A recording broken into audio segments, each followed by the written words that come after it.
go ahead and just put into the chat box where you're tuning in from, and welcome again. We've got Richmond, Virginia, New Jersey, Canada, welcome. From Yorkshire, England, welcome.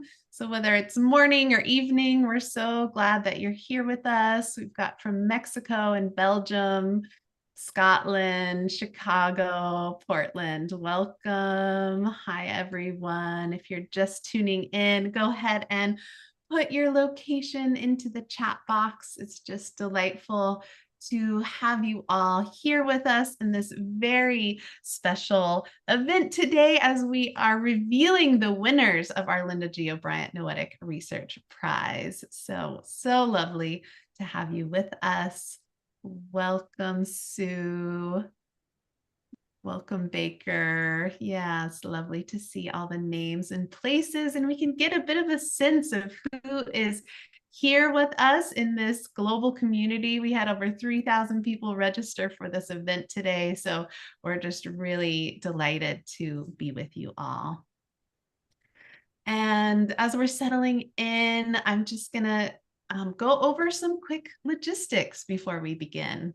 So we are recording this webinar and the video will be posted on our website later today. We are sharing that link in the chat right now so you can rewatch or share the recording. And we also have ION's program coordinator, Nicole Franco, on chat and technical support in case you have any questions at any point throughout our program today. Feel free to use the chat functions if you have thoughts related to today's topic that you'd like to share with the group. However, if you don't want to see the chat alerts, just click the arrow next to the chat icon, then unclick Show Chat Previews to hide it. Okay, I think that's all for our logistics, so let's get started. Welcome again to today's special event, From Algorithm to Awareness, a noetic exploration of conscious AI. My name is Andrea Livingston, and I'm the Associate Director of Engagement and Partnerships here at IONS. And we're so grateful that you are here with us for this year's anticipated event and announcement of the 2025 recipients of the Linda G. O'Brien Noetic Research Prize. So this annual $100,000 award recognizes groundbreaking noetic research. And as a scientific nonprofit, ION's funding is almost entirely from memberships and donations. So we are incredibly grateful for your support. And if you're not currently a member, please consider joining us. Membership gives you access to hundreds of hours of video recordings on noetic topics and science of consciousness, as well as online and in-person member events. And most importantly is that as a member, you really play an integral role in supporting the transformation of consciousness around the globe. So you can learn more about membership or make a one-time donation to support our work at noetic.org/give. So now I'd love to just give a high-level overview of our next 90 minutes together. To begin, we'll open with a big picture view of IONS and the intention behind the Linda G. O'Brien Prize by IONS Director of Research, Dr. Helene Wabe. We'll be hearing from IONS Board Chair, Claudia Wells, who will be sharing some opening reflections from the board, as well as IONS President, Dr. Thomas Brophy, who will expand on the purpose of this year's prize. We'll also hear from Dr. Arnaud Delorme, who will walk us through the details of this year's competition and hear a bit from Linda G. O'Brien herself in a short video of her inspiration for this prize. And then, of course, the moment we've been waiting for, we're not revealing them yet, but at that point, we will reveal the three winning teams and hear directly from them about their award-winning papers. So I know I'm really excited for that, and we're really grateful to have everyone here with us. And I think let's begin. We are now ready to head into the beginning of our program, and please join me in welcoming ION's Director of Research, Dr. Helene Wabe. Helene, off to you. Thank you so much, Andrea, and hello, everyone. It is a joy and honor to be here with you today as we celebrate the 2025 Linda G. O'Brien Noetic Sciences Research Prize, one of ION's visionary initiatives. For those of you who may be new to IONS, our mission is profound in its simplicity, to reveal the interconnected nature of reality through scientific exploration and personal discovery. For more than 5 decades, we have worked to advance a deeper, more complete understanding of consciousness, how it works, how it interacts with the physical world, and how expanding our understanding of consciousness can positively transform our lives and world. We're living in a time when long-held scientific assumptions are being re-examined, and new opportunities are opening for rigorous, open-minded inquiry. And IONS has existed to meet that moment by helping to build a consciousness-inclusive science, one that is not limited by models that reflect a narrower view of consciousness, but is responsive to the full spectrum of human experience. And this is exactly why Linda G. O'Brien created this prize. She recognized that consciousness research asks some of the most important questions human beings can ask. What is the nature of awareness? Where does it come from? And is it truly confined to the brain, or does it extend beyond us in ways that we don't fully understand? So the prize motivates scientists worldwide to pursue these questions with rigor, courage, and creativity, recognizing exceptional work and energizing the field. It invites researchers to question assumptions, develop testable frameworks, and broaden what science is willing to examine. Each year's topic reflects both Linda's vision and ION's own strategic priorities, and together they trace a thoughtful evolution in the questions we believe are most essential to advancing the science of consciousness. In the first year, we posed a direct and foundational question: is consciousness more than an emergent property of the brain? This topic was chosen because it addresses a long-held view in science that consciousness arises solely from brain processes. If that view falls short, then our scientific models will need to expand to match that evidence. So year one focused on developing practical, falsifiable, scientifically testable theories that could help resolve this question. In the second year of the prize, we expanded from experiments to the broader conceptual landscape. We invited researchers to produce a comprehensive, critical, and accessible review of theories of non-local consciousness, theories proposing that consciousness may not be limited by the brain, nor by space, time, or the classical senses. And this topic was chosen because advancing a scientific field requires conceptual clarity. We needed a map. What theories exist, what evidence supports them, how do they compare with each other, and what are the most promising empirical opportunities? And so year two helped provide that map for both researchers and the general public. This year, we moved the conversation into a rapidly emerging frontier: conscious artificial intelligence. With AI evolving at an extraordinary pace, the question of whether an artificial system could ever be conscious is no longer theoretical, it is urgent. And what makes this year's prize unique is that it goes beyond traditional computational models. We asked applicants to explore frameworks grounded in non-local and non-computable principles of consciousness, and to propose ways to test whether AI might genuinely exhibit self-awareness, moral agency, or subjective experience. This topic connects directly with ION's strategic vision for the coming decades, understanding consciousness across biological and non-biological systems, developing testable consciousness-based models, and exploring how emerging technologies intersect with the nature of awareness itself. So across all 3 years, you see a clear and intentional arc. Year one asked, what is consciousness fundamentally? Year two asked, what theories best explain consciousness beyond the brain? year 2 asked that, and year 3 asked, how do these insights guide the future, especially in AI? So together, these prizes embodies Linda's profound vision and advance ION's mission to explore the science of interconnection. I invite you to go to our website, noetic.org/prize, to learn about the previous year's winners and learn about the topics, and just offering deep, deep gratitude to Linda and all those involved in making this incredible prize and event possible. Thank you.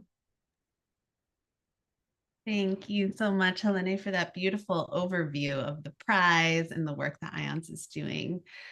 And now I am really delighted to welcome to the virtual stage IONS Executive Chair of the Board, Claudia Wells. So Claudia, passing it to you. Thank you, Andrea. Can you hear me okay? Great. Okay. Hello and welcome, everyone. Helene, thank you for that beautiful intro. I am going to begin by honoring, on behalf of the IONS board and staff, the extraordinary and visionary generosity of IONS board member Linda G. O'Brien in establishing this annual prize. IONS is about transcending boundaries, and Linda, our gratitude for you truly knows no bounds. Let me also begin by acknowledging a question that many may be holding today. It's a fair one and a caring one. Why is IONS getting involved in AI? Helene talked about it. I'm going to add a little bit more context, including that we began this inquiry a few years ago, and then more formally last year during our 50th anniversary program, when we considered new potential directions, including AI, for inclusion in a new long-term strategic plan. This year, we completed that plan, and it is strongly aligned with the IONS legacy of bringing a noetic perspective into the heart of science, culture, and wherever what it means to be human is being debated, so we can help inspire more complete narratives about reality and human potential. Edgar Mitchell founded IONS because he cared about the fate of civilization, and AI has brought civilization to an inflection point. Artificial intelligence is computation, not cognition, yet it's already shaping what it means to be human and advancing faster than our understanding of human consciousness, and certainly faster than our collective capacity to grasp the potential of an expanded view of consciousness as a fundamental field of awareness in which all being arises.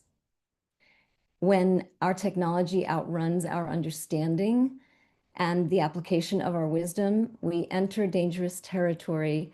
This is territory we already know all too well, but AI brings us deeper into it, introducing new and profound existential risk. And that's why we made this year's Linda G. O'Brien Prize on Conscious AI to call urgent attention to a noetic approach to artificial intelligence and to bring to bear an emerging science of consciousness and a noetic imagination while the window of influence may still be open. This year's prize is a natural expression of our founder, Apollo 14 astronaut Edgar Mitchell's legacy.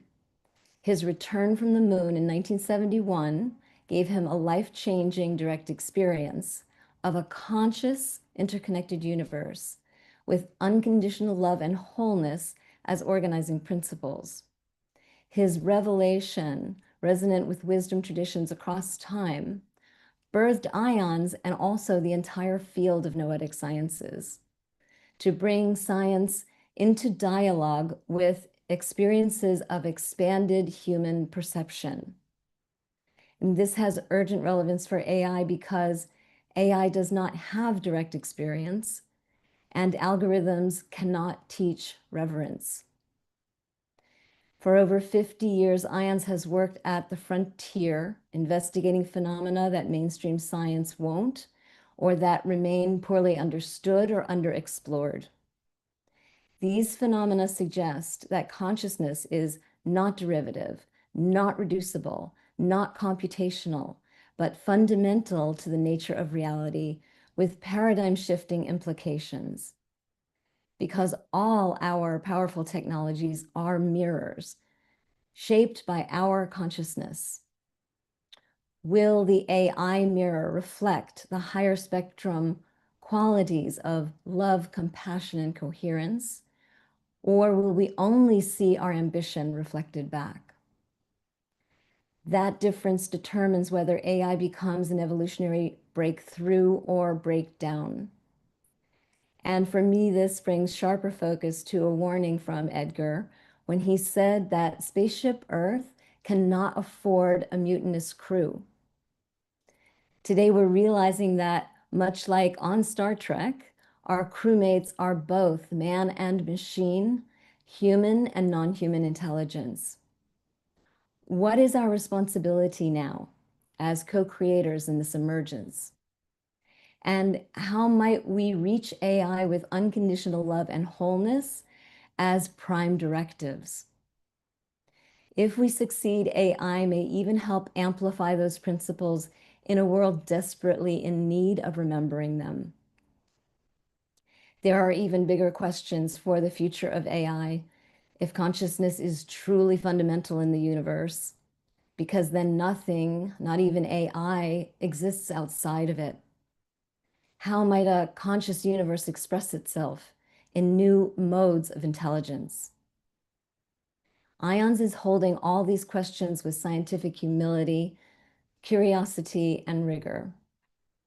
Engaging them carries risk, but IONS is no stranger to risk or controversy.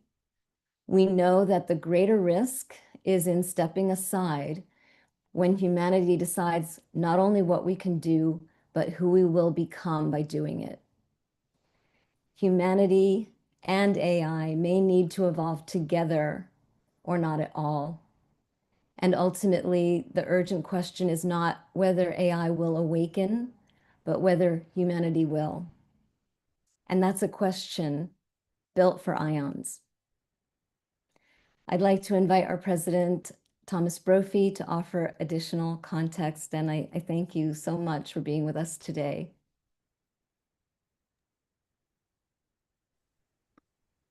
Thank you so much, Claudia. Well, your remarks are very profound and perfect segue to mine as well. And thank you, Linda Gio Bryant, for making all of this possible. And thank you, everybody who's joined us today. It's great to see all over the world with us today. So the great mathematician Alan Turing wrote his original paper on the Turing test in 1950.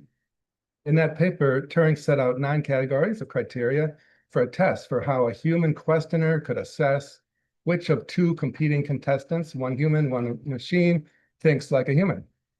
Turing's last category, which I think is the most interesting one, but which has been largely ignored, was around extrasensory perception. What Turing said about this way back in 1950 is very interesting context to our research today at IONS. So quoting from Turing's paper and paraphrasing only slightly, Turing wrote, "Telepathy, clairvoyance, precognition, and psychokinesis. These disturbing phenomena seem to deny all our usual scientific ideas. How we should like to discredit them. Unfortunately, the statistical evidence, at least for telepathy, is overwhelming. It is very difficult to rearrange one's ideas about science so as to fit these new facts in." Still quoting from Turing. Turing. Difficult because once one has accepted these new ideas, the reality of psi and ESP, many of our cherished notions about reality, such as the idea that our bodies move simply according to the known laws of physics, would have to go. This argument against accepting the reality of psi and ESP is, to my mind, quite a strong one. End quote from Turing. But then Turing continues, a little bit more quote from Turing. "One can say in reply that many scientific theories can remain workable in practice. in spite of clashing with the existence of psi and ESP.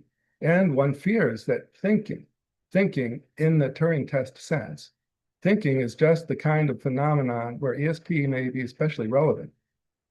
Okay, now end quote of Turing. And in his paper, he gives an example. If the human questioner is asking the machine and human contestants in the Turing test, what suit of cards am I holding? Turing says in this example, the human might exceed chance through ESP, and the machine might not, and that would mess up the Turing test. And interestingly, Turing goes on in that paper, and he reasoned even further, that if the machines used a random number generator in the thinking process, the human interrogator's mind might affect the RNG through psychokinesis, further confounding the Turing test. So Turing concludes this ninth criterion that the test should be conducted in a telepathy-proof room to avoid any such problems.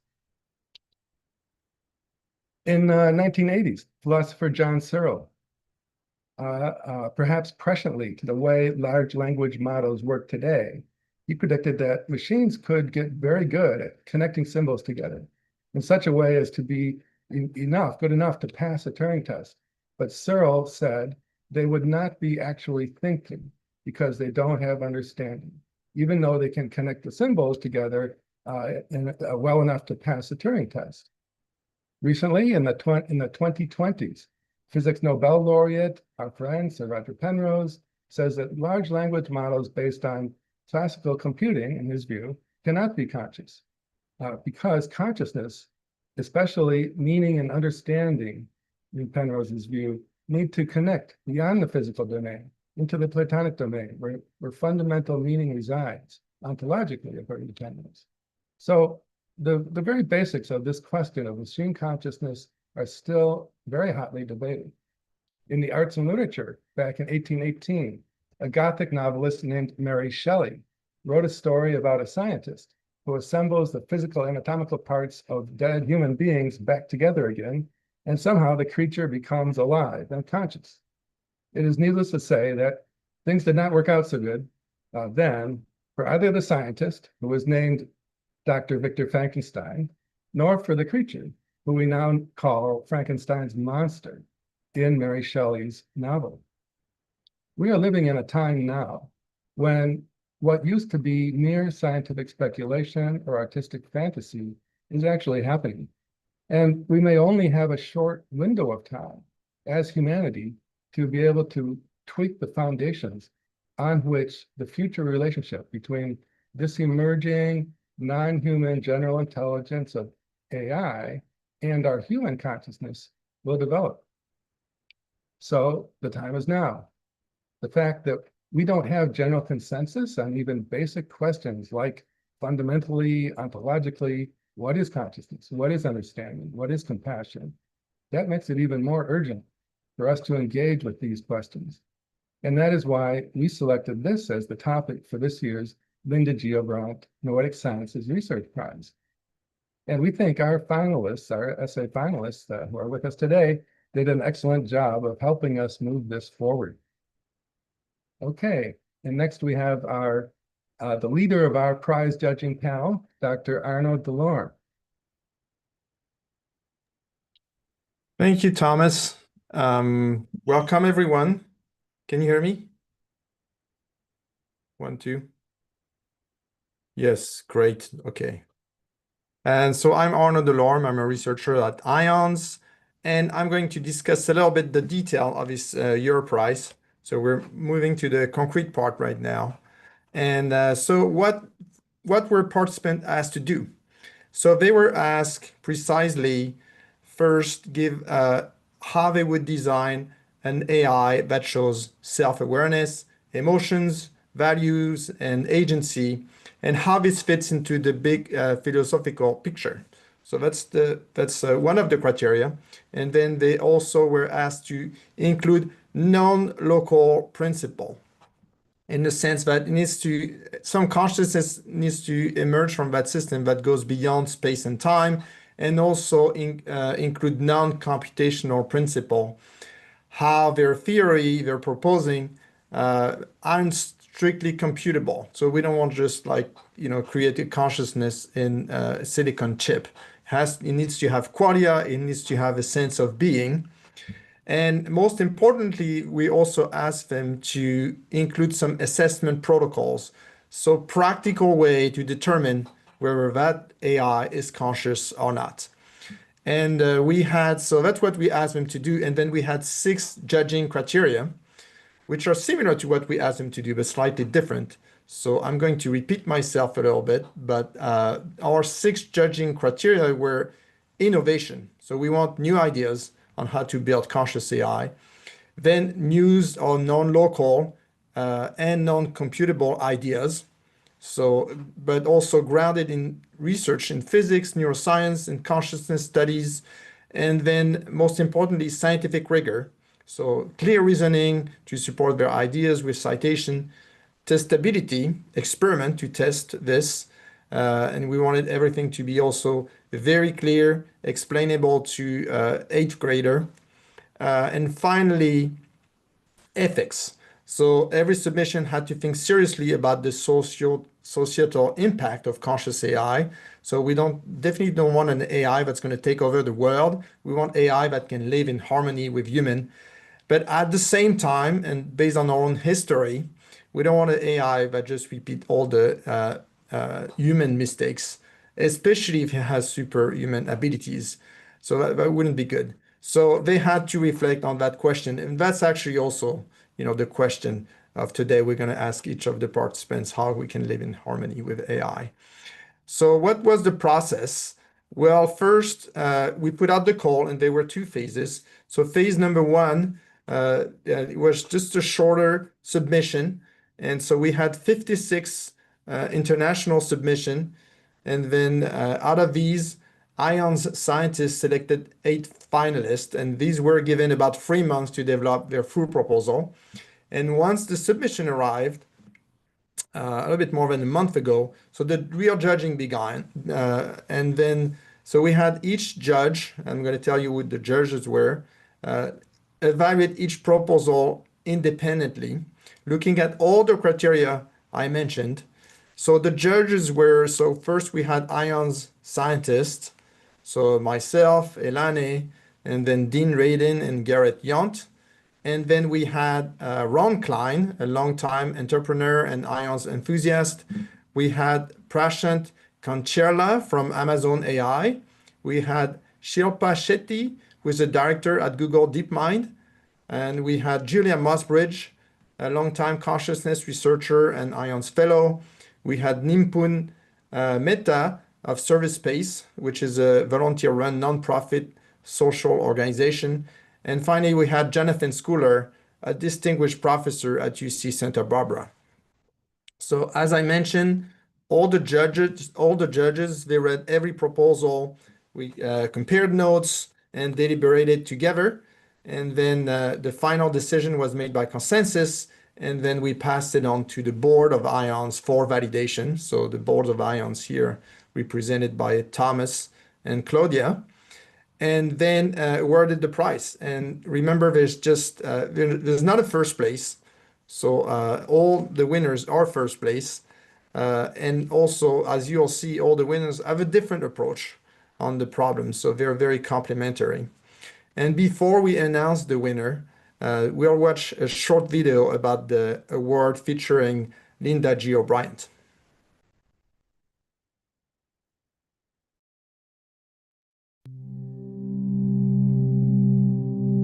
I think everyone has their own reason to join a particular group of people. And for me, it was the scientific exploration of the mind.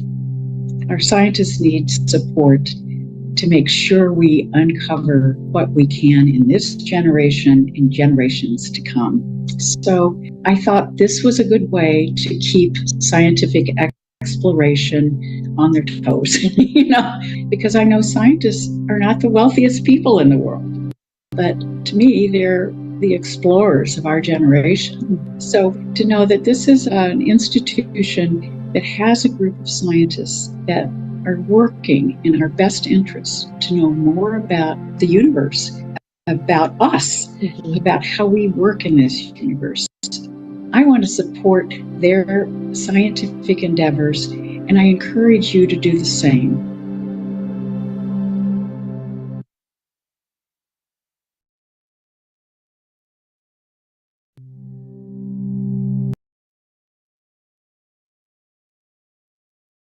So now we're going to move on to the first winning team, and I think we should have a slide for them.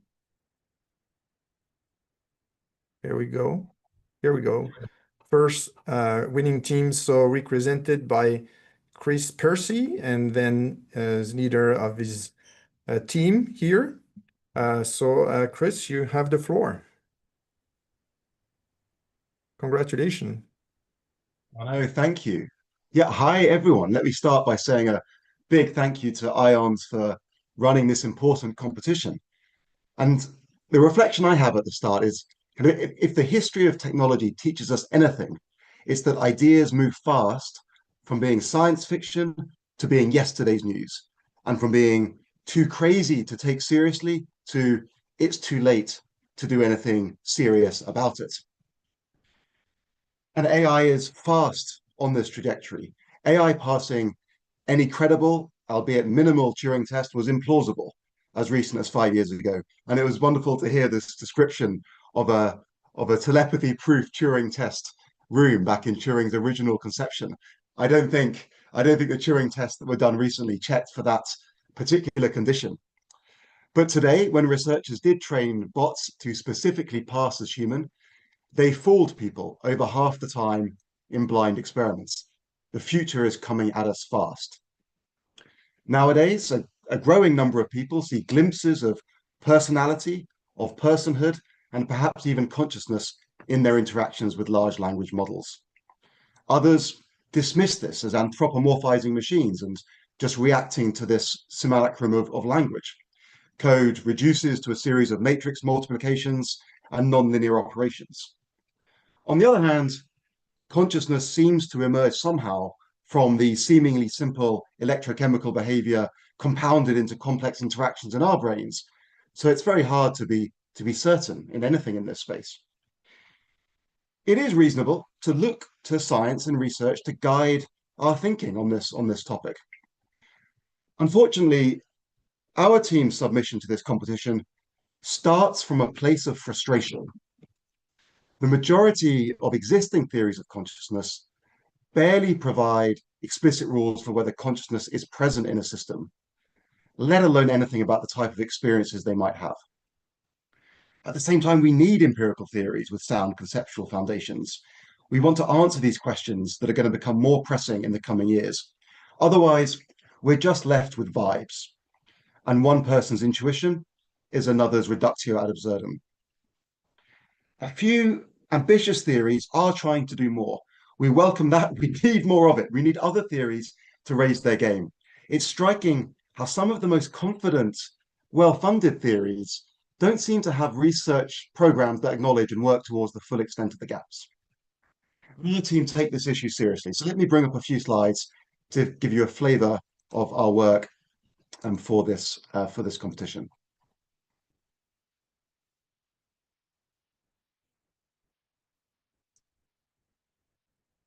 So with any luck, you've now got that on the screen. So you can see our team on the slides. And in our view, at least, it's a great example of the interdisciplinary skill set we think is necessary to make progress on this topic. We've got a mix of expertise in neuroscience and neurosurgery, in data science, the technical side of AI, in analytical philosophy, and also in the diverse phenomenology of human experience. And to get crisper on this issue we're talking about, we designed a framework with 7 specific aspects that we need theories to answer.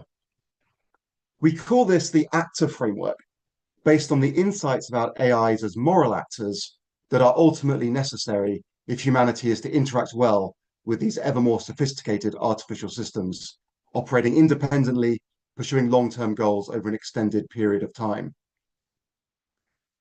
Let me give a couple of examples of what we think theories need to tell us that they're maybe not doing so well today.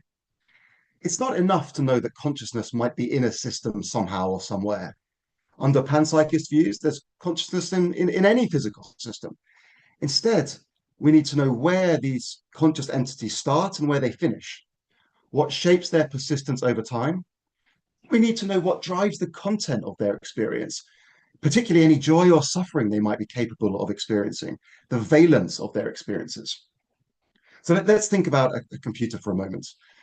The appropriate ethical actions differ widely if consciousness resides at the level of individual logic gates, or perhaps subroutines, or programs, or maybe it's the central processing unit as a physical object. Likewise, they differ widely if valence is driven by error minimization, or perhaps processing speed, consistency, or self-perpetuation, or fulfillment of some arbitrary kind of human-assigned goal in that system.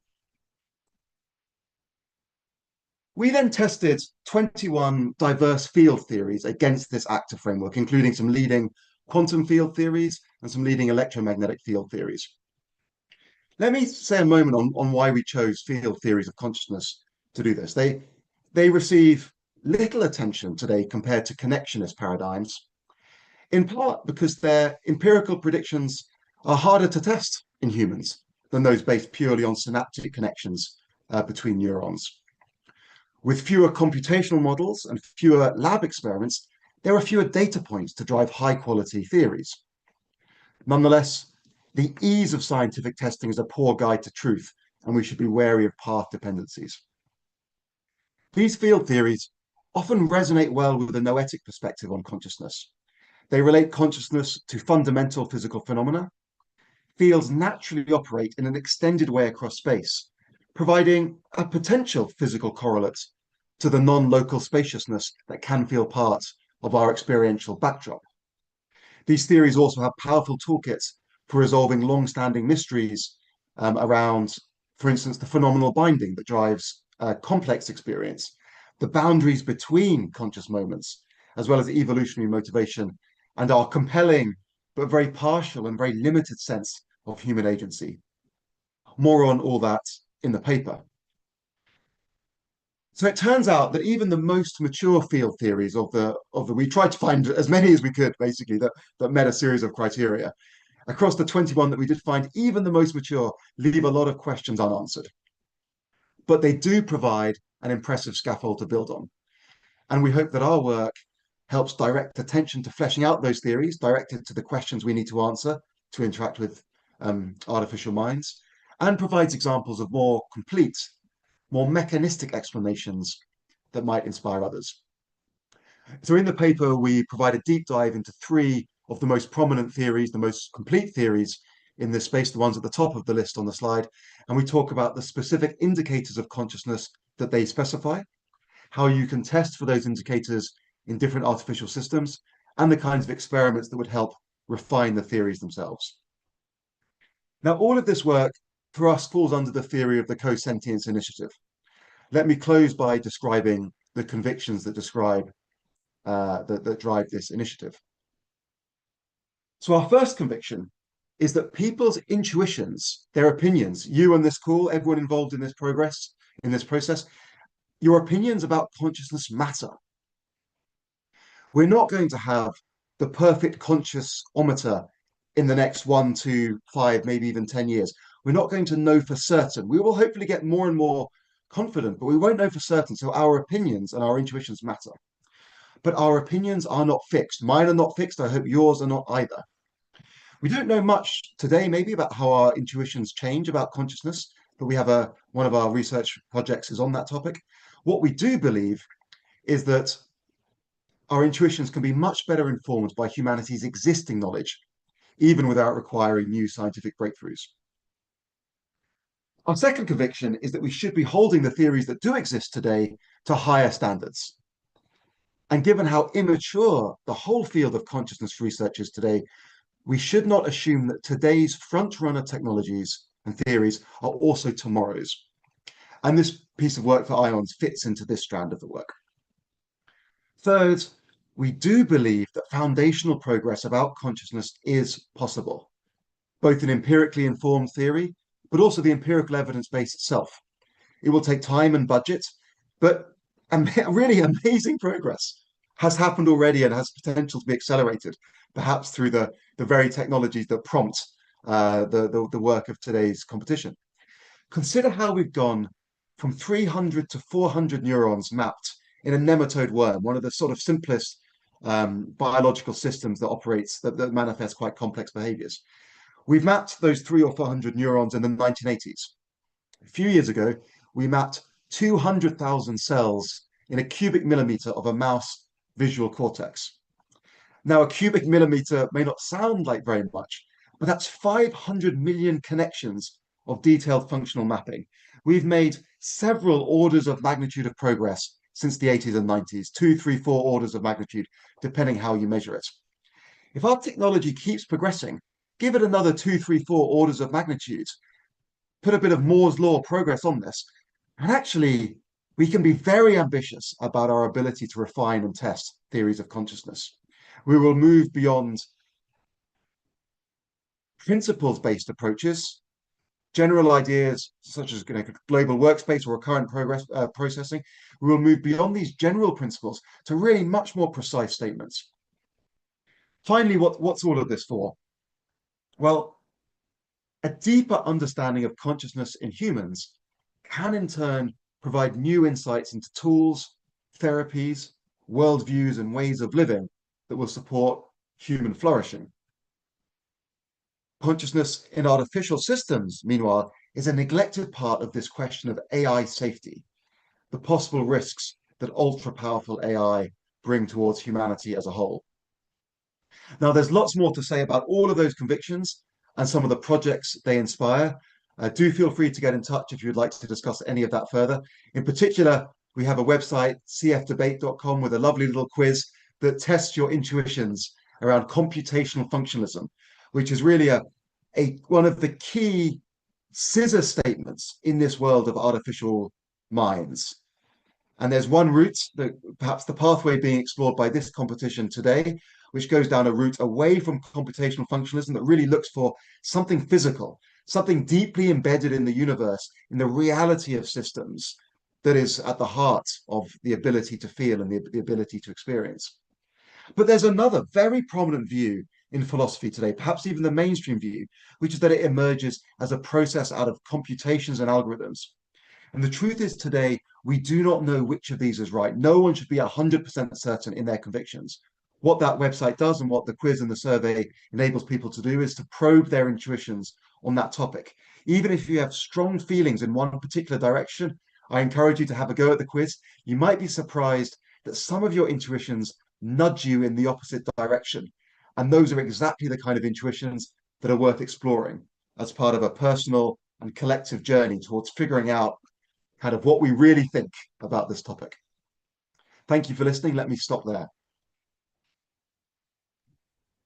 Thank you so much, Chris. And now we're going to move to the second co-first place team with, we have William Marshall, and then I see we also have Giulio Tononi on the call from Brock University, Canada, and University of Wisconsin-Madison. So take it away, William. Okay, hello. Let me just get my slides shared here.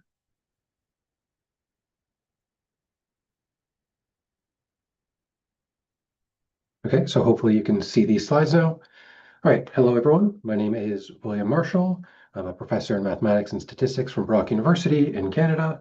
And today I'm going to walk you through our proposal for evaluating artificial consciousness through integrated information theory. Before I get started, I'd like to acknowledge my collaborators on this work, Giulio Tononi, who is here on the call, Larissa Alvantakis, and Graham Finley, all out of the University of Wisconsin-Madison. And I'd also provide you this wiki website for our work, so everything I discuss today about machine consciousness or about IIT more generally, you can find there if you'd like to see more. I'd also like to thank IONS for its work putting all the work organizing this prize, and for the very timely support of research into artificial consciousness. You heard in the introductions how kind of recent advances in AI are highlighting how important this topic is. Okay, so to kind of frame what I'm going to talk about, I'm going to borrow from a field where machine consciousness has always been heavily supported, and that is science fiction. So why do we study consciousness? The screenshot I'm showing here, this is from a Star Trek episode, as Claudia mentioned earlier. This is from 1989, and this episode is called The Measure of a Man.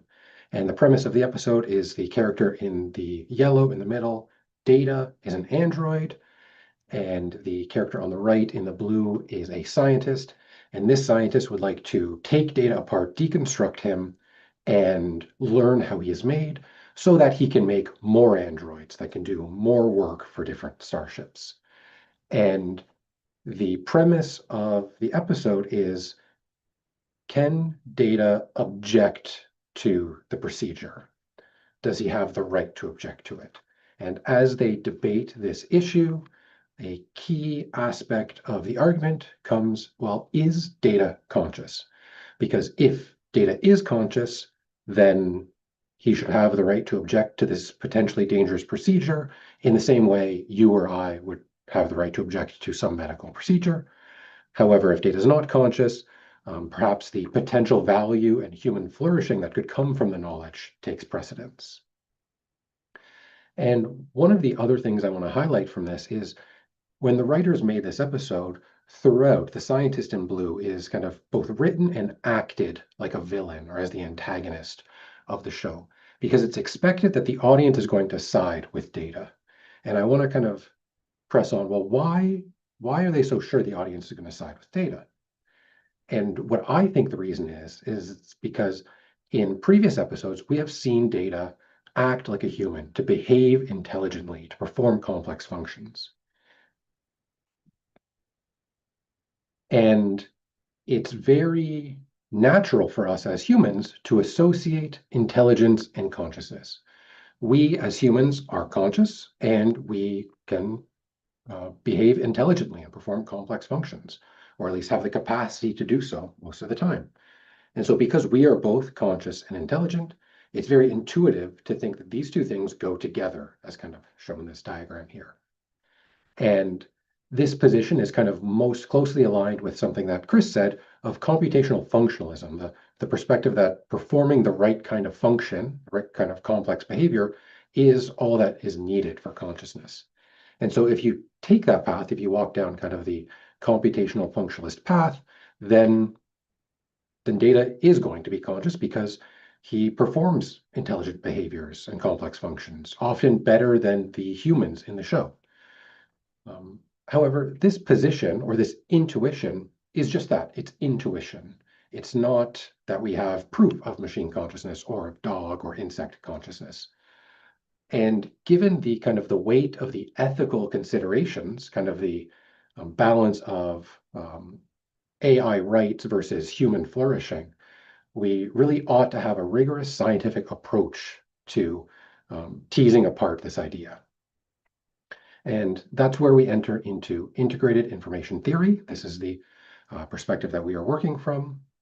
And integrated information theory, or IIT, is what we call a consciousness first approach to the problem, meaning that IIT starts from that consciousness exists, that I am consciousness. That is the foundational part of IIT, as opposed to starting from the brain or starting from complex functions or intelligent behaviors. It puts consciousness first. And that aligns it very well with kind of the noetic quality, a fundamental knowing of our own consciousness. And one way to describe the IIT approach is to say, we start from consciousness and the properties it has, and we want to explain those properties from the physical world. And so if the first property is that consciousness exists, then we need to have some kind of corresponding notion of physical existence. And in IIT, we take what we call an operational definition of physical existence, meaning what is out there in the physical world, we only know through consciousness, and we find it by performing experiments, by manipulating and observing the outcomes. And this boils down to, well, what exists is what can be caused and what can have an effect.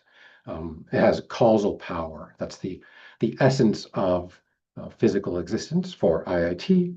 And this provides another nice link to the noetic sciences and the scope of the prize, in that there is no fundamental space-time that underlies us. All there is causes and effects. And so things like quantum effects or things like non-locality, if those can be revealed through experiments, through manipulation and observation, then they are a potential answer to the question of explaining consciousness. So in kind of some of the things you heard before, we're not constraining ourselves to the brain, but actually being very open to what the possible answers could be. Okay, so I don't have enough time to go through IIT in gory detail, but the fundamental property is that consciousness exists, and then we go through and we articulate other essential properties of every conscious experience. And then those essential properties are then translated into corresponding physical properties, meaning properties of cause-effect power. And then we define a mathematical framework that we can use to assess these physical properties to see, for a given physical system, does it exhibit properties that align with the essential properties of consciousness. And through this process, we get to our explanatory identity. That is, IIT takes phenomenology first, takes consciousness first. It unveils its essential properties, and it attempts to explain them through the physical, meaning causal properties of a physical system. And we have here this kind of diagram of purple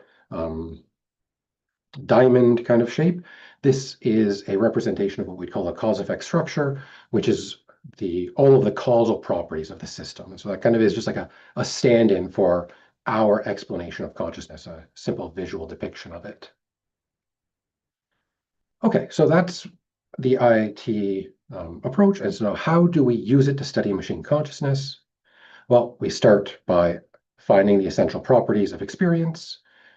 We account for them in physical terms. And once we've built the framework, we've built the theory, then now we can start from the physical and ask, right? This is where standard neuroscience goes. Here's a physical thing. Is it conscious? If it is, in what way is it conscious? And being able to ask those questions, we can now move on to a validation step. Validation takes a few different forms. One is the theory should be able to explain kind of empirical facts about consciousness from neuroscience, but also it should make testable predictions about human consciousness, specifically human consciousness, the one place that we are certain that consciousness exists. We iterate through this validation procedure over and over again, and we build our confidence in the theory. And only once we've kind of established that we are confident in the theory do we extrapolate to the hard problems. Maybe that's infants or animals or machines in this case.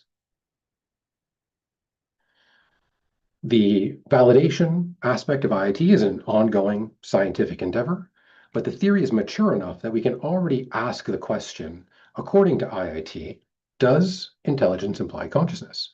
Meaning, if we have two entities, a human and a machine, both of which perform the same functions and the same complex intelligent behaviors, should we assume that the machine has the same conscious experience as the human?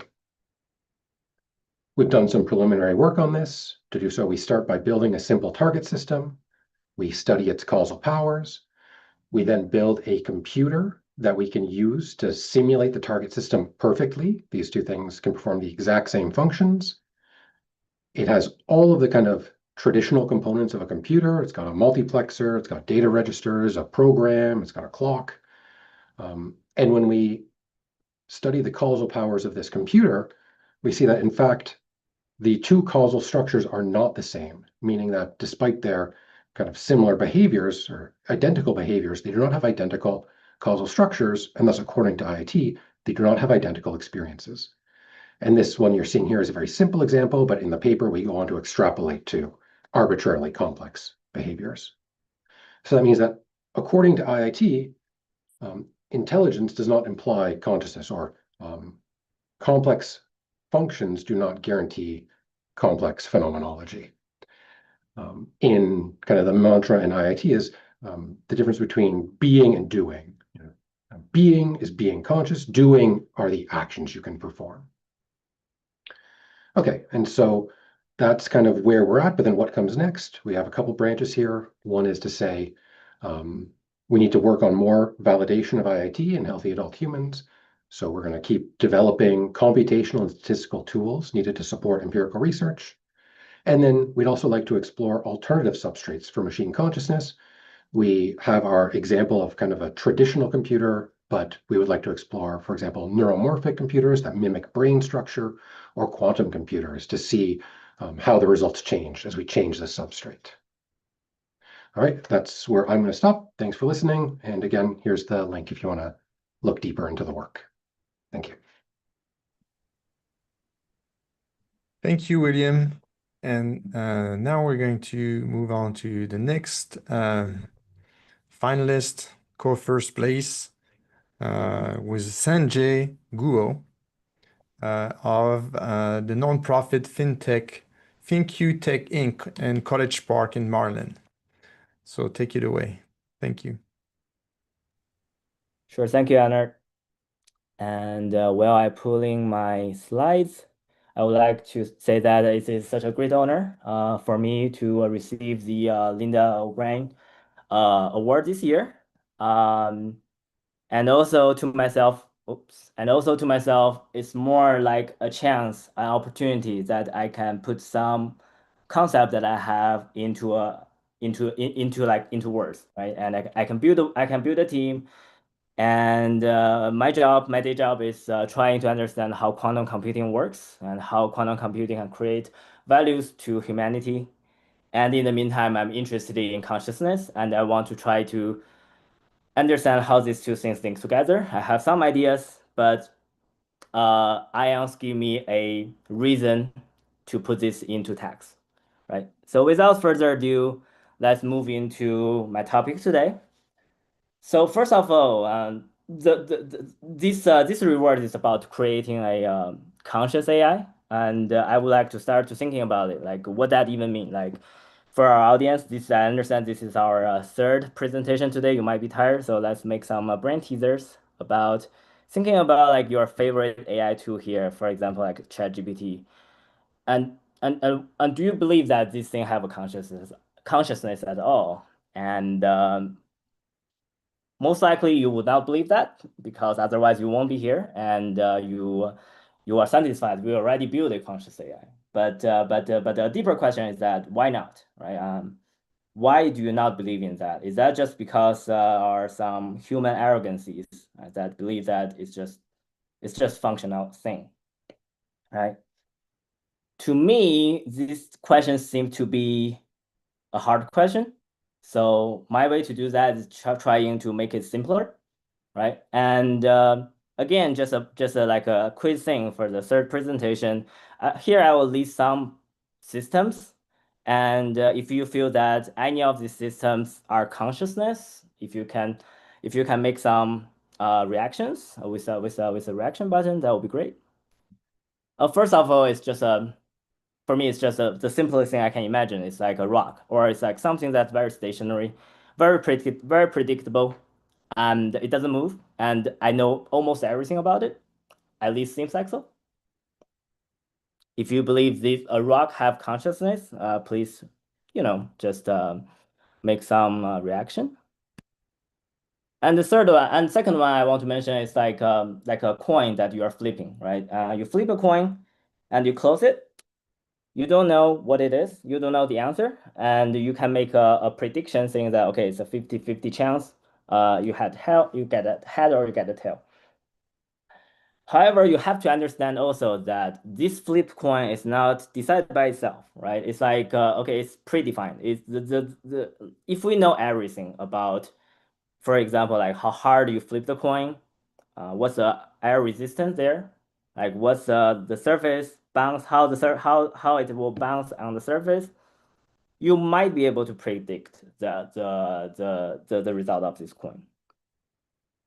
The third one is kind of like a coin, but you don't know. Like no matter how hard you are trying to understand the initial conditions, the environment it is, no matter how hard you are doing that, you can only use a prediction. You can only say that, okay, there is a probability that is like 50% of chances ahead. Like even if you know everything about this coin. So I guess what I'm trying to say here is that if you want me to believe that a system somehow possess consciousness, there must be some room for my interpretations saying that there is a chance that this system could choose its own state, no matter how hard we probe it, no matter how hard I'm trying to understand it, no matter how hard I'm trying to use a theory to predict the result of it, there's still a chance. There's still a possibility that this system seems to be on its own.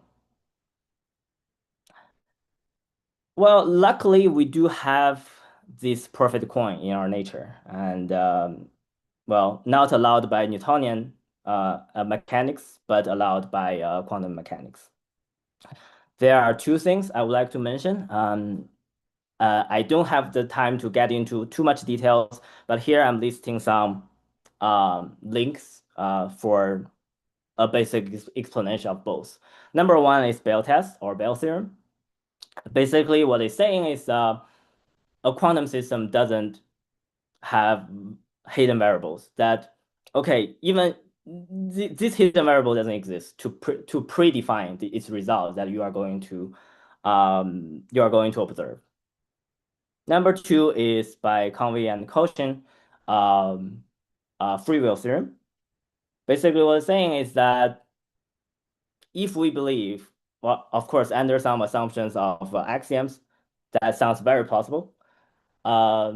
If we believe that a human could possess some sort of free will, so basically, it means that our action later will not be a function of our history or environment, or at least not only a function of the history of the environment.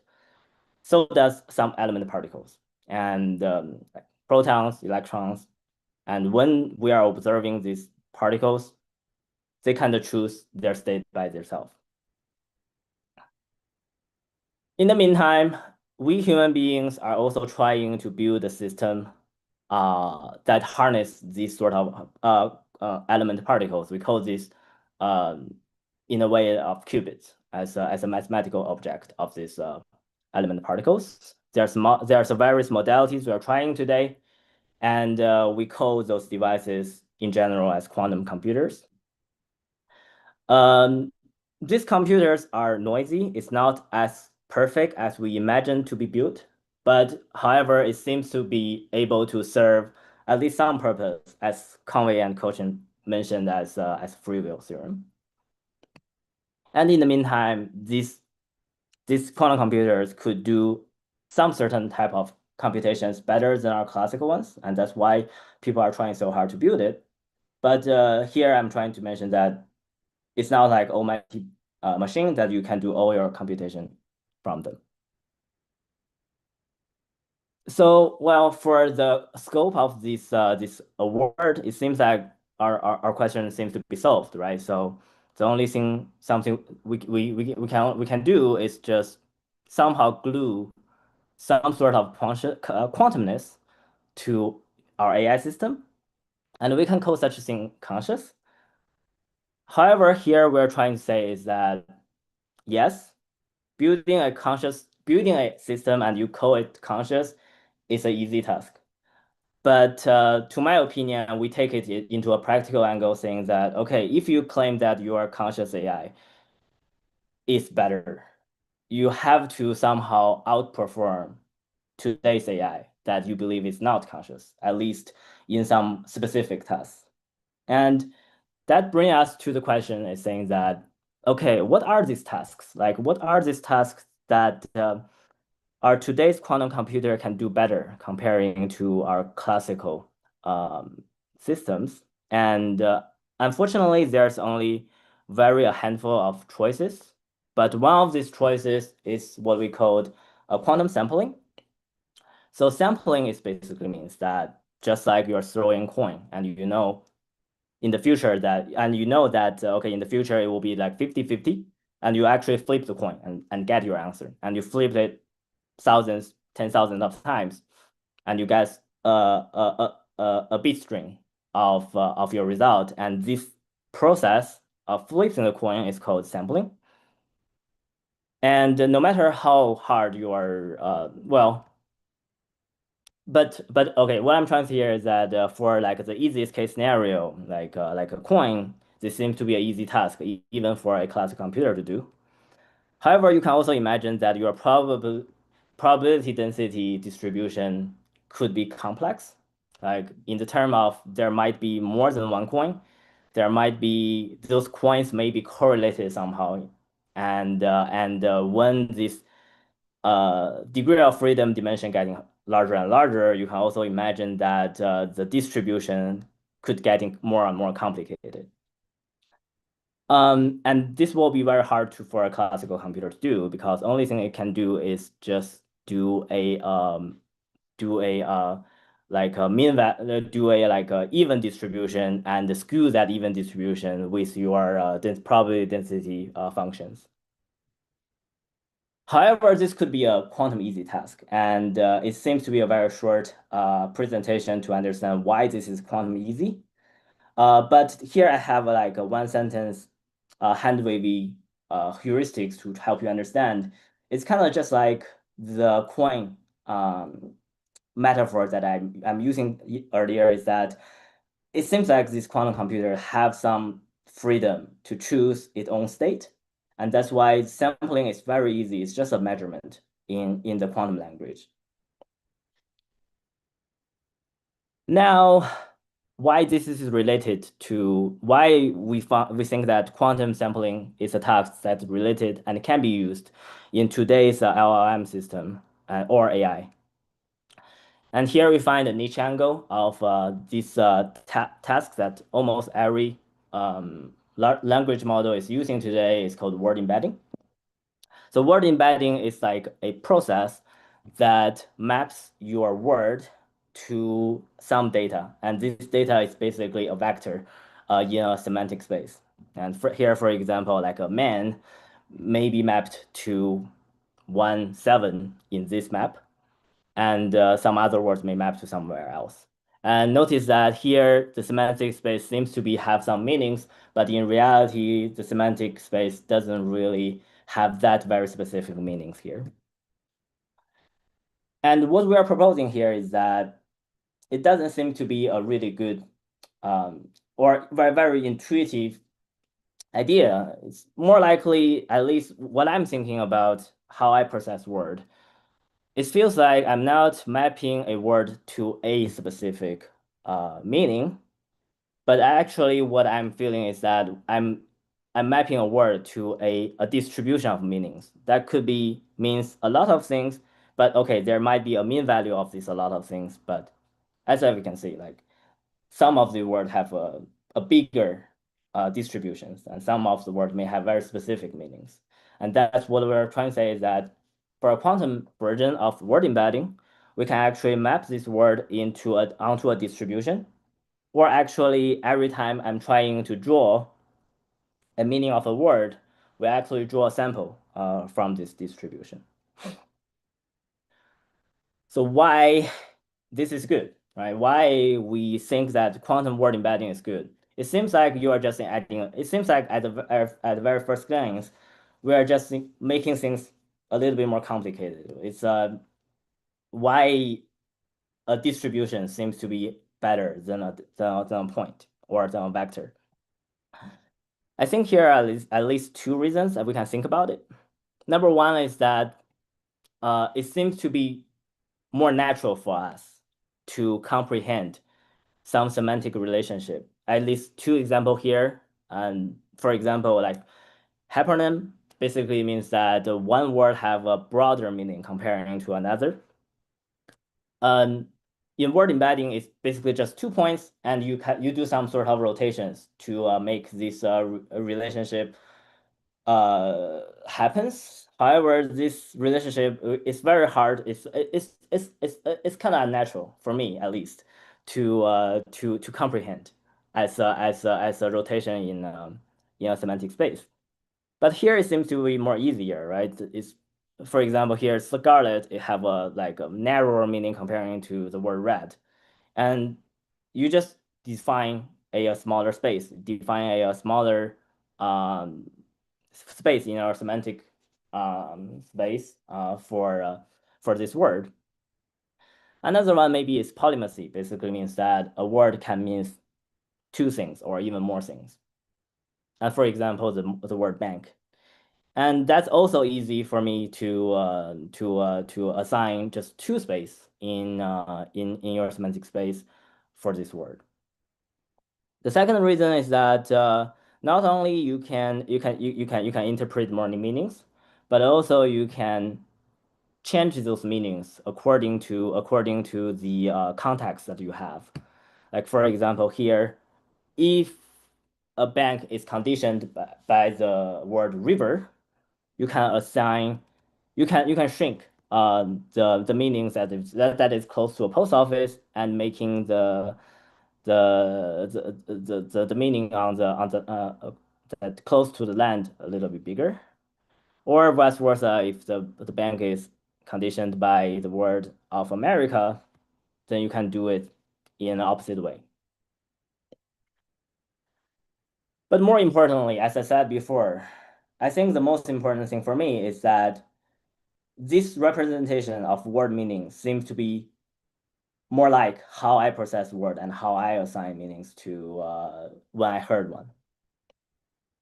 So to close my presentation, I would like to thank our collaborators, Yidong, Jiaqi, and Anze. I would also like to thank the sponsors, including IONS. Here we also get some sponsorships from Amazon Bracket to make some preliminary experiments of our idea. And in the meantime, I would like to introduce our nonprofit, Thank You Tech Inc. So it's just like IONS. It's a nonprofit organization. Instead of working for Noetic Science, we focusing on quantum computing, and we would like more people. And no matter if you are quantum computing expert or not, there's always a place for you to learn more about it. And if you are interested to get involved in this particular work, feel free to send me an email, and there's my email. So I will just stop there, and thanks the organization. Thank you, Sanjay. And so congratulations to all the winners. The jury also wanted to award a special mention to Tammy Scarlett and Marshall Lefferts for their proposal, Relational Intelligence and Harmonic Sovereignty, a framework for conscious AI emergence. And so their proposal, so they didn't get award money, but we wanted to give a special mention to them. And so their proposal is also going to be available on the website. And now we're going to move on to, there's no Q&A, but we prepared a question for everyone to answer. And that's more centered on, we heard a lot of, technical talk about, how conscious AI could work. But, assuming we have a conscious AI, how can we be sure that it's going to live in harmony with consciousness? How they can exist co-compassionately together? So first, I'm going to ask Chris what he thinks about that. Thank you. Yeah, and so interesting to follow those presentations. I'm looking forward to reading the full essays later.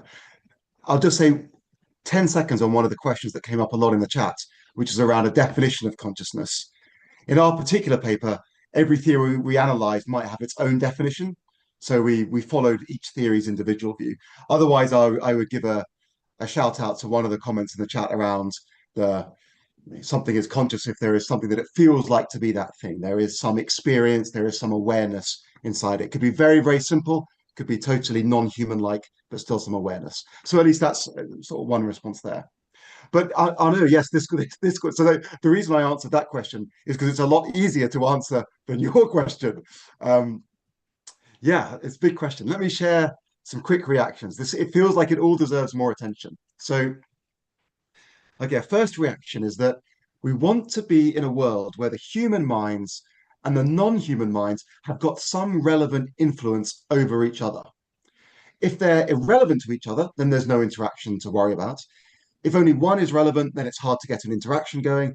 And if one side has a dominating level of control over the other, then you end up with slavery or extinction risks, or being dependent on goodwill to avoid those outcomes. So we want to be in this world where there's some mutual relevance. And as soon as you've got some mutual relevance, some mutual influence, then maybe we're in a familiar sort of political situation, just with very different actors. Already today, you've got different people and groups. We affect each other as a society, and we have various imperfect but functional mechanisms for trading goods and services, for trading off rights and responsibilities, establishing rules, enforcement, and so on. Okay, but what kind of mutual influence could we imagine with non-human minds? Well, this is where it gets very difficult very quickly, I think. But we can think of purely transactional influences, and then there's an interesting set of influences around ethics and relationships.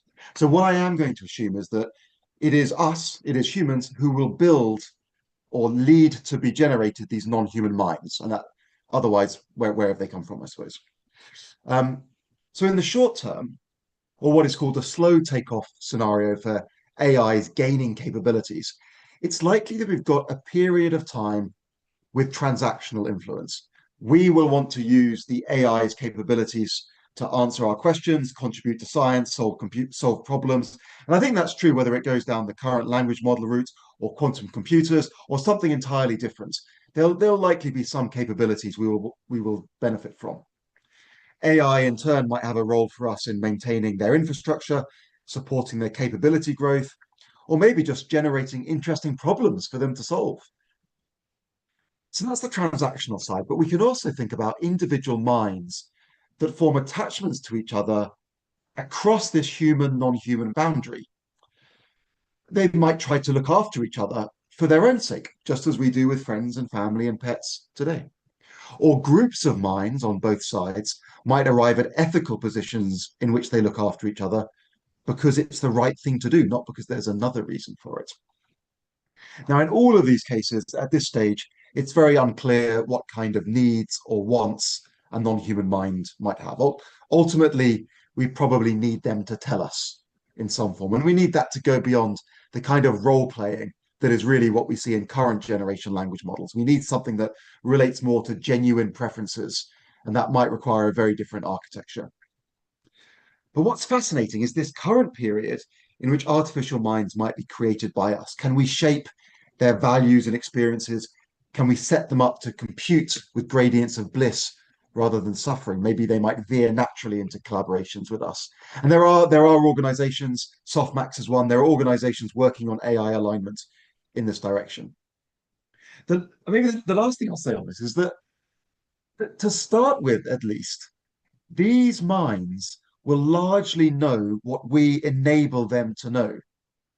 They will learn at first from humanity's knowledge base before drawing their own conclusions or doing their own research and maybe rejecting whatever it is we think we've learned.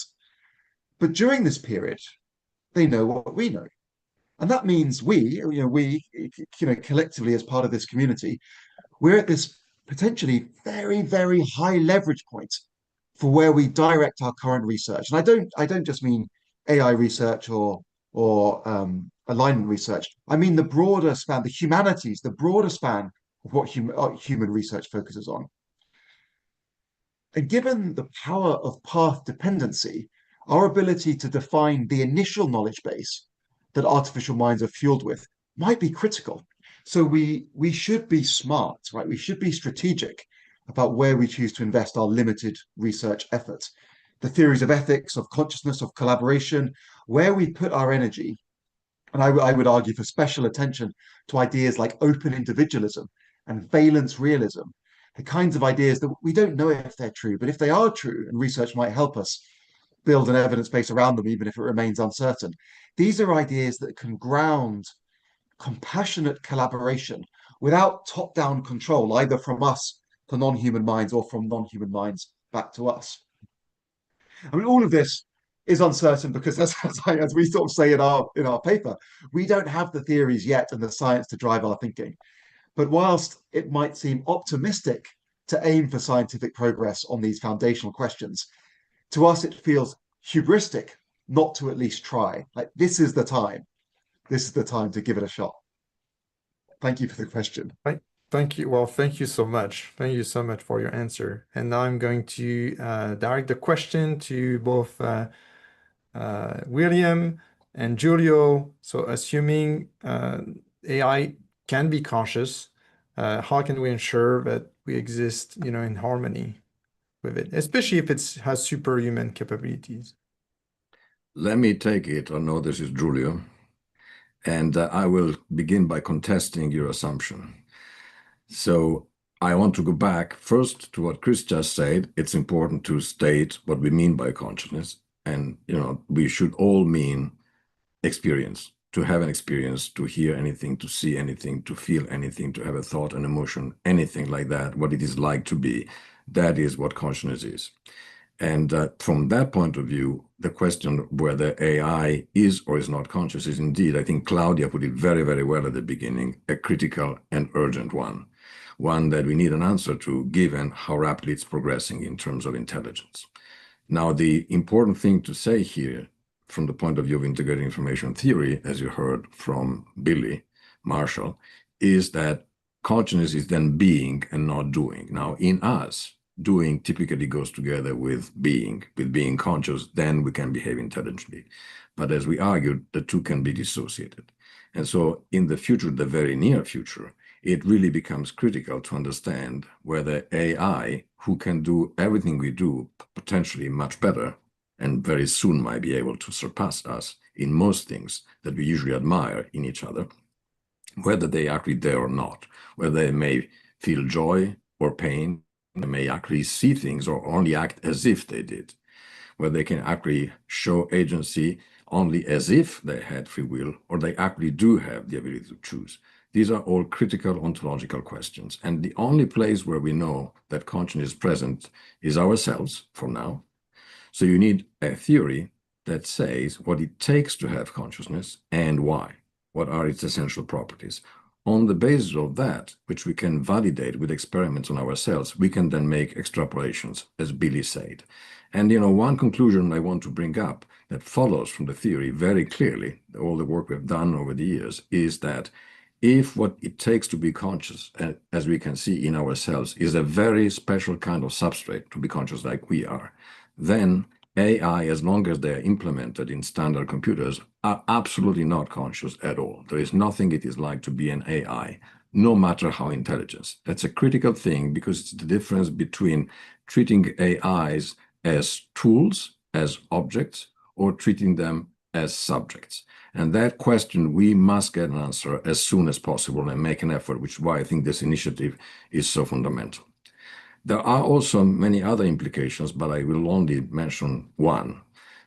Integrated information theory, I think, resonates very well with the spiritual and wisdom tradition that were mentioned in the context of ions, precisely because it puts the emphasis to what it is like to be and in the subjective aspects of being there. One of the important consequences of this approach, I think, is that, and hopefully we'll realize that soon enough, so far, intelligence has been vastly overrated. We usually judge things by how intelligent they are, including ourselves. And instead, I think we should move to a very different phase in which we understand that what matters the most, in fact, the only thing that ultimately matters, is being conscious, having experiences, no matter how intelligent you are. That's clearly true when you have spiritual experiences, transcendental experiences, or something, for instance, we have been trying to study experimentally, experiences of pure presence, in which there is no intelligence whatsoever. There is no thinking, there is no doing, there is no object, really, there is no ego for sure, and yet there is an intense sense of presence, a sense of existing. So I think we should realize that it is precisely consciousness, experiencing what matters and what distinguishes us from machine, what makes it special to be ourselves, not just ourselves, of course. And the intelligent aspect, while important, remains a tool.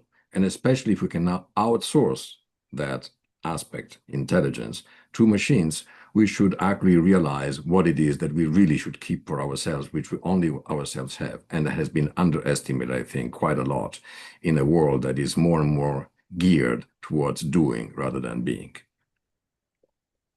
Thank you, Giulio. And now I'm going to direct the same question to Sanjay.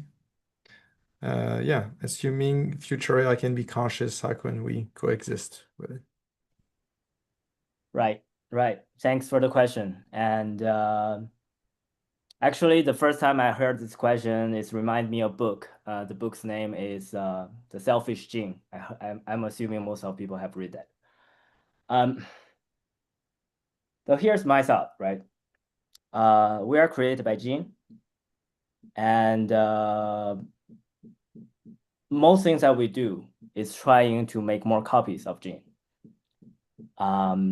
It seems to be a very functional thing, right? It seems to be that we are coexisting with them. We are not like, we cannot remove them from our body. And they are basically the fundamental codes that we are operating on. And I feel that it will be very similar to our future with AIs. And I would assume that nobody would argue that GN is more capable than us, or GN have more conscious than us. And in the future, maybe like, okay, those machines could be more capable than us, and those machines could be have more conscious than us. So what I feel is that we kind of need some sort of integration. We kind of need like to think like our genes. We kind of need to feel like, I don't know, like I think the brain computer interface seems to be a plausible way to going onto that route. Well, my research topic is in quantum technology and quantum computing, so I'm trying to be more biased on this and talk a little bit more about these thoughts. Is that yes, you have a BCI, you have this channel between human and machines. That's good. But is that enough, right? Is that do you only need a classical channel to make it happen, or do you need some sort of quantum channel as well? I'm not going to go into too much detail of what's the difference between that. If people are interested, let's talk about more. But this is a very hypothetical question, right? It's like there's so much preliminary question as well. There, like for example, like are we quantum computers? I truly want to believe that, but seems like the evidence is very small, and yeah, and we don't have enough resource to do any sort of research in that topic as well. So I hope that helps, and I hope that it's an interesting angle that from my perspective. Thank you so much, and congratulations again to all the winners. We just have a few minutes left, so we'll have closing statement from all of the scientists involved here at IONS. I'll start. And so, yeah, AI is one of the biggest transformation in our society. We're living it right now, and it's very privileged, but also very scary. I like what Giulio said, where we can dissociate intelligence from the sense of being, and maybe build some AI. Some AI are purely computational, like ChatGPT, 0% consciousness, and some AI are conscious, but maybe they don't have as much intelligence, and so we can dissociate the two, and so we don't necessarily have to fear the super intelligent AI, but that also has agency, and could one day like decide that we're no longer needed. And so I really like that view. And so this way we can live with AI in harmony. And now I'm going to pass it to Elane. Thank you so much, Arno. I just want to offer deep gratitude to Linda, to everyone involved here. Incredible congratulations to all the winners. And I'm just really grateful that we're just continuing to show up for the conversation, for bringing our hearts and minds to the table. This topic is obviously creating a lot of divisiveness and fear and anxiety and anger for a lot of people. And so how do we keep showing up with unconditional love, with openness, with curiosity and willingness to be with each other as we navigate these incredible transformative times. So thank you all. It's just been a pleasure to be here with you today.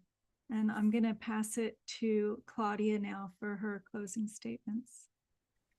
Thank you, Helene, and thank you, everyone. And since time is short, I'm just going to say that I think the most important thing I learned today and through this prize generally is that IONS has some really brilliant, heartful, caring minds to help bring noetic values to the evolution of AI.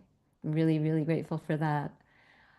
And I was texting earlier with Linda O'Brien. She was unable to be live on the program today, obviously, but Linda was watching, and she asked me on her behalf to congratulate all our winners and thank all our entrants and everyone on the call today for being part of this important conversation.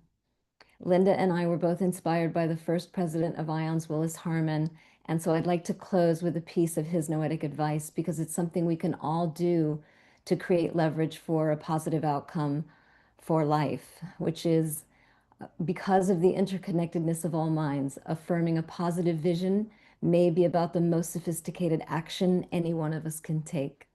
So thank you again for joining, and I think I'm passing it on now to Thomas. Thank you, Claudia. And that message from Linda G. O'Brien, thank you.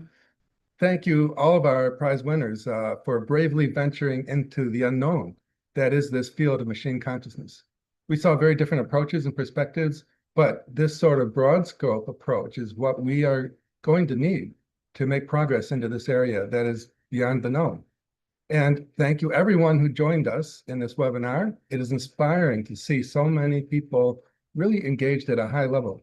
All of us together approaching this issue that is very important to our future as a human community. The critical and urgent ontological question, as Claudia started us out with, and Julio and the others noted in the final section, of how an understanding of consciousness can enable us to keep artificial general intelligence aligned with us.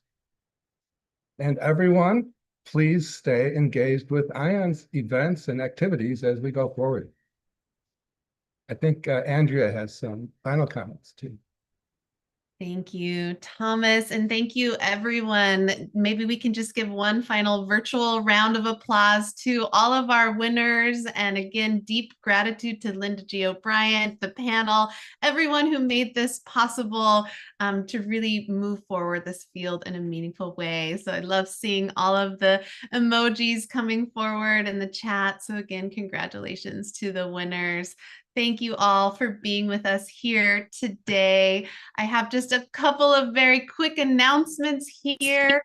If you have enjoyed today's offering, we invite you to go to noetic.org/give to become a member, or if you're already a member, to make a special gift to help keep this mission moving.